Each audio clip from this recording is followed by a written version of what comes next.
Get you more detail on the main story this lunchtime, because attempts by the African Transformation Movement for a secret ballot to go ahead tomorrow when MPs gather to vote on the adoption of the Phala Phala report have been thwarted.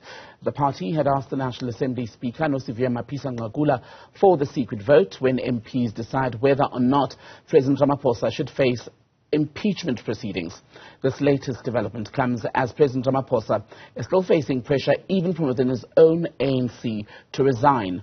The independent panel found that Ramaphosa may have violated the Constitution and his oath of office in the handling of the theft of foreign currency, more than $500,000 worth, from his game farm in Limpopo back in 2020.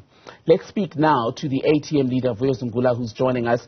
A very good afternoon to you. So grateful for your time. So the Speaker saying no to your request for a secret ballot. Does this dash your hopes that indeed that report will be adopted tomorrow? Not at all. Look, would have loved a secret ballot based on the reasons that we've articulated in our communication to the Speaker, that we are, as a country, are divided on the matter, and the situation that we find ourselves in is so polarized and to an extent whereby political party members are protesting against one another. However, we're not going to go to war on this matter, because what we view this is actually a blessing in disguise, in the sense that tomorrow, the citizens will actually see which MPs are actually against, Parliament doing its work, because that's what's going to happen tomorrow is actually a vote whether to establish a committee that will further probe what transpired in Phala Phala through, hearing oral evidence from everyone, the police, people from the border gates, everyone.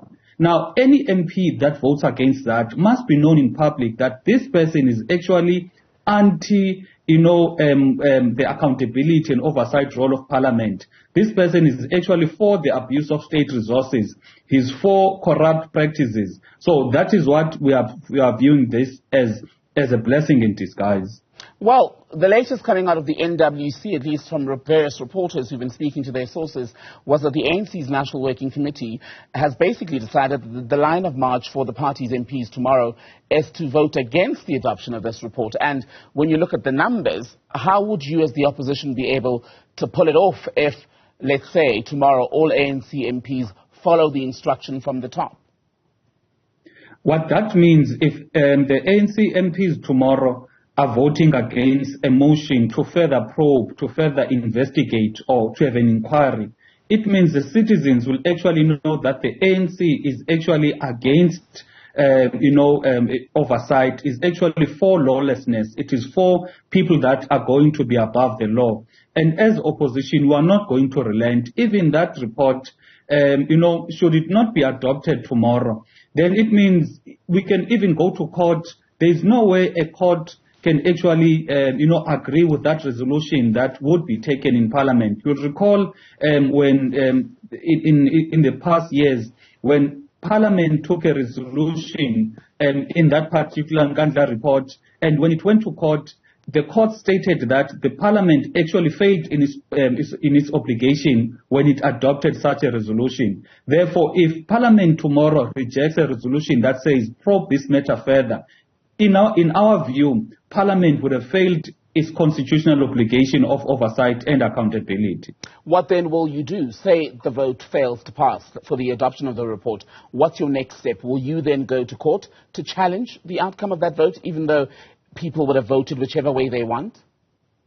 No, definitely. People would not have voted which other way they want, because it would have meant that members of the particular party are instructed by their party to vote a particular direction. The manner in which we can ascertain whether people voted the manner in which they want or not, it is when there's a secret ballot. In the absence of a secret ballot and in the presence of a party direction, it means people, members of Parliament, have been imposed to as to how they need to vote. So we're going to sit down and explore all avenues, but we're not discounting or counting out that we can go to court based on the legal advice that we can get from our legal team. So I'm a bit confused, because earlier in the first response you said that you don't believe that members of the ANC, for example, towing the party line, let's say, so to speak, or the denial, in fact, is what we're talking about, of a secret ballot would dampen any chances of this report being adopted. Now you're saying that you believe that,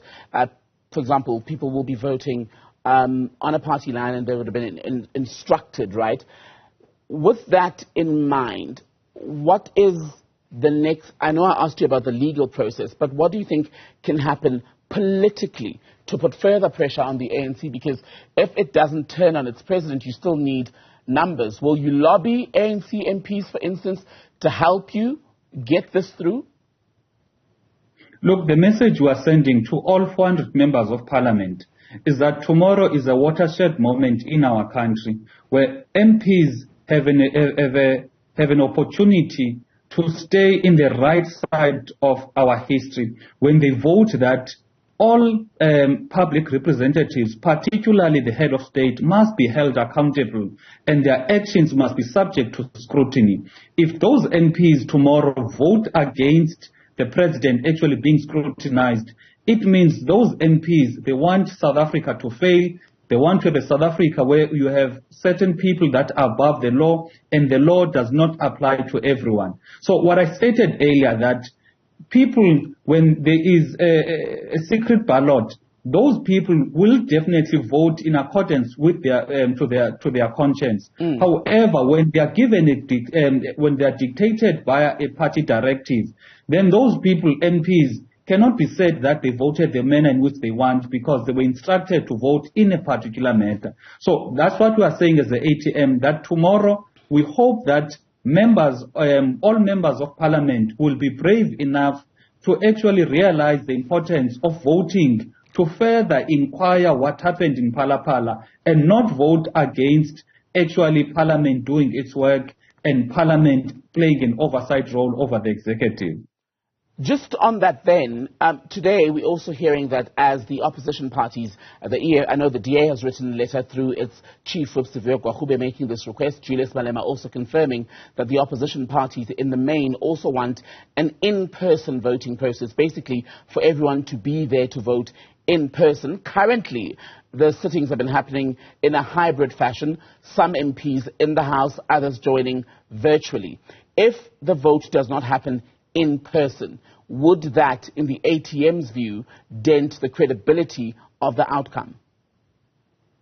Look, the manner in which that is proposed that the voting will be done tomorrow, we do not agree with it wholeheartedly, because tomorrow what they basically want to do, one person from the ANC, which is their chief whip, will stand up and say, I, Pemi Majodina, representing the ANC, there's so many of us in the House, and so many of us in the virtual platform, this is how we vote. The same thing goes to the DA, EFF, and all of the other parties. We believe that way is not consistent with the rules of parliament, is not consistent with the principle of voting, because it effectively means one member is voting on behalf of other members.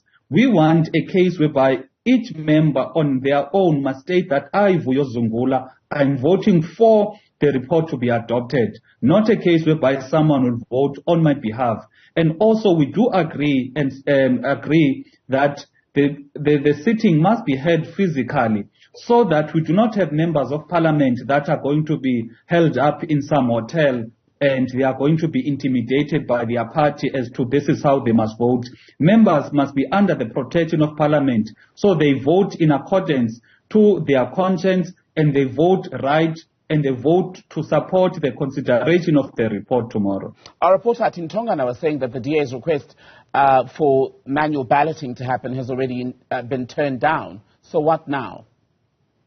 There's going to be a meeting before the session tomorrow with the Speaker. This is where we are going to discuss all of those things. But the view from opposition parties is that the sitting must be physical and the voting must be manual. There must not be a member that is going to vote on behalf of other members. So in the meeting with the Speaker, all of those issues will be ventilated, and opposition parties are united to say members of parliament must be protected from being intimidated by their bosses, because the issue that we're facing, it is of a national importance that requires members of parliament not to be intimidated, as this issue it has got a daring effect on our state of democracy and our constitution. Will the opposition, lastly, Mr. Zungula, prevent the sitting from going ahead or the vote from going ahead if Parliament does not change its mind on the issue of manual voting?